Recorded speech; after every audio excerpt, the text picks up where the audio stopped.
Hello friends, welcome to my channel IGNOU BA English. आज हम लोग लैंगस्टन ह्यूग्स की बायोग्राफी को डिस्कस करेंगे। लैंगस्टन ह्यूग्स ना सिर्फ एक पोएट थे बल्कि उन्होंने बहुत सारे फिक्शन, ड्रामेटिस्ट, लिबरलिस्ट, राइटर और वो जो है essayist, children author, lyricist, radio and television teleplay writer, columnist, editor, public speaker and reviewer भी थे। उन्होंने अपनी जो लिटरेचर सर्विस जो है उन्होंने अपने करियर को जो है पूरे 50 इयर्स उन्होंने डिवोट किया। So let's start. Langston Hughes का जो जन्म है वो 1 फरवरी 1902 को जॉपलिन, मिसूरी, अमेरिका में हुआ था। उनके फादर का नाम नैथनियल ह्यूग्स था, उनकी माँ का नाम कैरी लैंगस्टन ह्यूग्स था। और उनके जो मैटरनल ग्रैंडफादर थे उनका नाम था चार्ल्स हॉवर्ड। और लैंगस्टन ह्यूग्स जो है वो अपने बचपन में जो है अपने नाना जी के साथ रहे थे। और उनके नाना जी की जो स्पेशल लाइकिंग थी वो लिटरेचर के लिए थी। उन्होंने भी पोएट लिखा था, पोएम लिखा था। और लैंगस्टन ह्यूग जो है उनकी जो लिटरेचर से जो लगाव हुआ, उनकी जो लाइकिंग बढ़ी वो उनके मैटरनल हाउस से ही बढ़ी। और उनकी माँ भी जो है, उनकी माँ ने भी कविताएं लिखी थी, उनकी माँ को भी लिटरेचर से लव था। So he grew up in a literary environment. His father studied law from distance mode, but he was denied to give an examination because examination board consisting only white people। तो उस समय जो था वो black African American का situation था। तो उस समय जो है ब्लैक निग्रोज वर्ड यूज होता था। तो उस समय का जो सोशल कल्चर था तो ब्लैक और वाइट में बहुत ही ज्यादा डिफरेंसेस थे। सो उनके पिताजी को जो है वाइट पीपल के साथ नहीं बैठने दिया गया क्योंकि वो ब्लैक पीपल में आते थे, तो उन्हें वाइट लोगों के साथ नहीं बैठने दिया गया। दैट मीन्स अमेरिकन पीपल के साथ उन्हें सीट नहीं, एग्जाम देने के लिए एग्जामिनेशन बोर्ड ने अलाउ नहीं किया।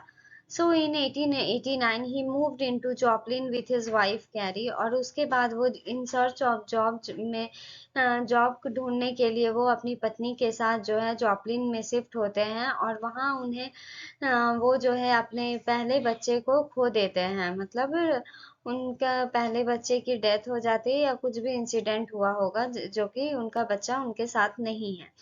और ये इंसिडेंट होने के बाद जो है लैंगस्टन का जन्म होता है 2 साल के बाद 1902 में। His father left the US for Mexico in search of good job। उसके बाद लैंगस्टन के जन्म के बाद फिर वो शहर छोड़ के उनके पिताजी जो है मेक्सिको शिफ्ट होते हैं ताकि वो अपने बच्चे को अच्छे से सपोर्ट कर पाए और वो गरीबी ना देखे। और क्योंकि वो लोग, उन लोगों का सिचुएशन था, वो लोग बहुत ही गरीबी देख रहे थे और बहुत ही बर्डन था। वो अपने बच्चे के लिए भी पैसे नहीं जुटा पा रहे थे, तो वो अच्छे जॉब को ढूंढने के लिए बाहर निकल गए। उनकी पत्नी भी जो है वो अपने पति के साथ नहीं जा पाई। कैरी जो है हस्बैंड के साथ बच्चे को लेके नहीं जा सकी क्योंकि वो खुद भी एक रेगुलर जॉब कर रही थी और उनको जो है एक सिटी से दूसरे सिटी वर्क के लिए जाना पड़ता था। और कैरी जो है लैंगस्टन को छोड़कर अपनी माँ के पास जाती थी। उनकी माँ का नाम मैरी लियरी लैंगस्टन था जो कि लॉरेंस में रहती थी। His grandmother lived a hard life. She did not do any service, but she rented her home to the students of Kansas University। और उनकी जो नानी माँ थी वो भी बहुत ही हार्ड लाइफ सरवाइव कर रही थी। मीन्स वो भी बहुत ही पॉवर्टी से गुजर रही थी, बहुत ही गरीब थी। और उनके पास तो उनकी एज भी नहीं थी कि वो बाहर जाके कोई जॉब कर सके। सो इसलिए उनका एक घर था जो कि वो अपने घर को किराए पे स्टूडेंट्स को देती थी, जो स्टूडेंट कंसास यूनिवर्सिटी में पढ़ाई करते थे। और कुछ पैसे, बहुत ही कम पैसे में वो रेंट देती होंगी। And sometimes he rented her whole house to the rent and she lives in a friend house. और कभी कभी ऐसा होता था कि वो अपने पूरे घर को ही रेंट पे लगा देती थी और लैंगस्टन और को लेकर जो है अपनी दोस्त के घर चली जाती थी। Her mother married to a second guy Homer Clark, और लैंगस्टन की माँ जो है कैरी, वो जो है होमर क्लार्क के साथ दूसरी शादी कर लेती है। और कुछ दिनों के बाद जो है लैंगस्टन अपने ग्रैंड मदर को खो देता है अप्रैल 1915, दैट मीन उनकी डेथ हो जाती है। और जो है लैंगस्टन की मदर जो है उन्हें जो है आंटी के पास, आंटी रीड थी उनके घर के बगल में, जो कि उनके घर पर छोड़कर चली जाती है। तो उस टाइम जो है लैंगस्टन का जो है पालन पोषण उन्हीं के घर पर होता था, लेकिन वो भी अच्छे से नहीं हो पा रहा था, और जिससे जो है लैंगस्टन बहुत ही उदास था। और वो उसके बाद जो है ह्यूग्स, लैंगस्टन ह्यूग जो है वो 7th क्लास में थे, तो उन्हें एक सिक्योर्ड जॉब मिली, जो कि टॉयलेट और लॉबी साफ करने की थी ओल्ड हॉस्टल में।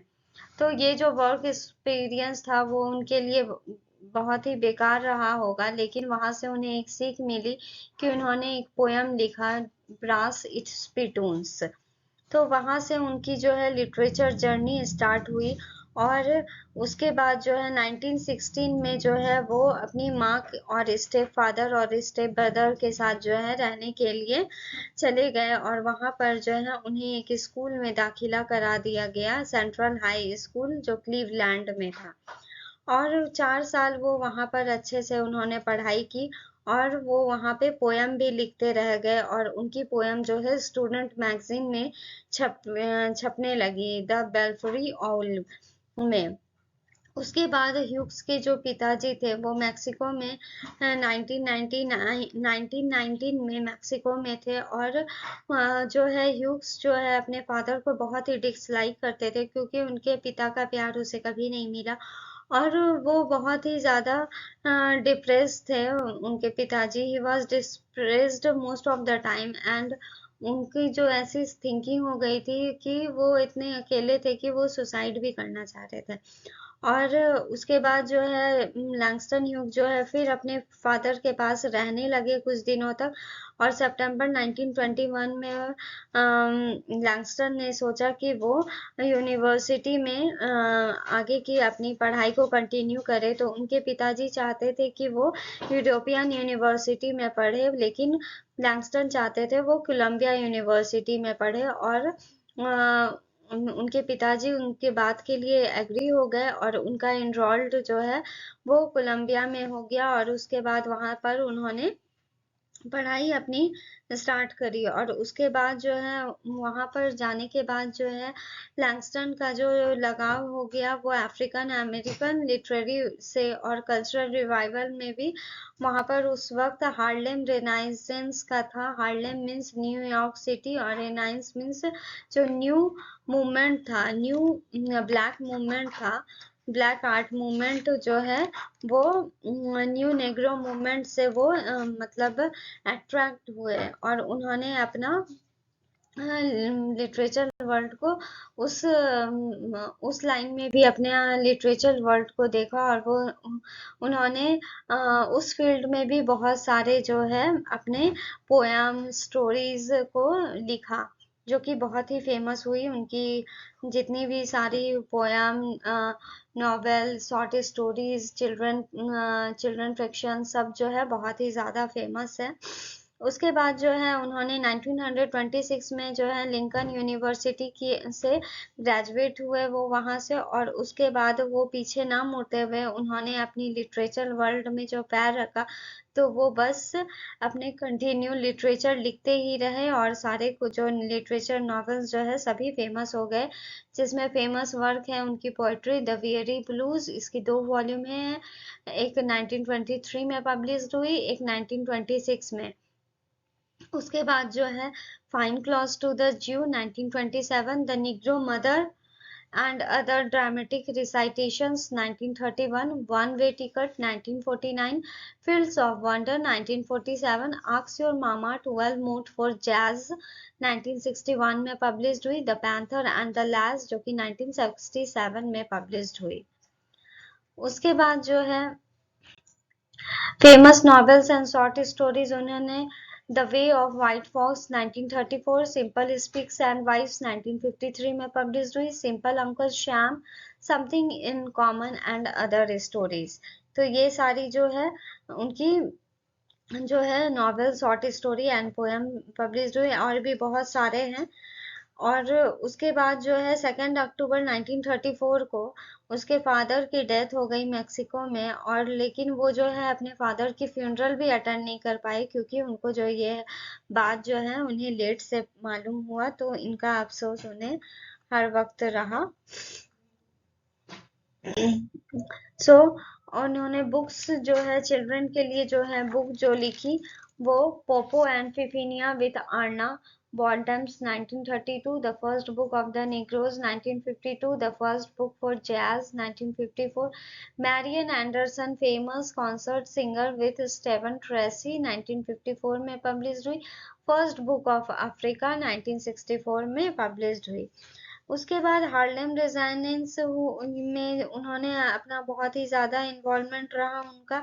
और उसके बाद जो है ह्यूग का पोएट्री थ्योरी जो था, उसके बाद वो एलन जिन्सबर्ग से बहुत ही ज़्यादा इंस्पायर्ड हुए थे, और उनकी जो लिटरेरी प्रोसीजर्स थे एलन जिन्सबर्ग की, वो उसको मतलब वो उनके पोएट्रीज को अपने पोएट्री से ये करते थे, मतलब कंपैरिजन करते थे, तो उन्हें में बहुत ही सिमिलैरिटी नज़र आती थी। और एलन जिन्सबर्ग की बायोग्राफी और लैंगस्टन की बायोग्राफी, तो इनकी जो लाइफ रिलेटिंग बहुत ज़्यादा है, क्योंकि एलन जिन्सबर्ग के जो माँ पापा थे वो अलग हो गए थे, और जो लैंगस्टन की भी जो लाइफ जर्नी है वो भी बहुत ही अलग है। वो उनके पापा भी गरीबी के चलते उन्हें छोड़ दिए थे, और एलन जिन्सबर्ग जो है वो गे पोएट में आते हैं, लेकिन लैंगस्टन ह्यूग्स गे पोएट्स में नहीं आते हैं।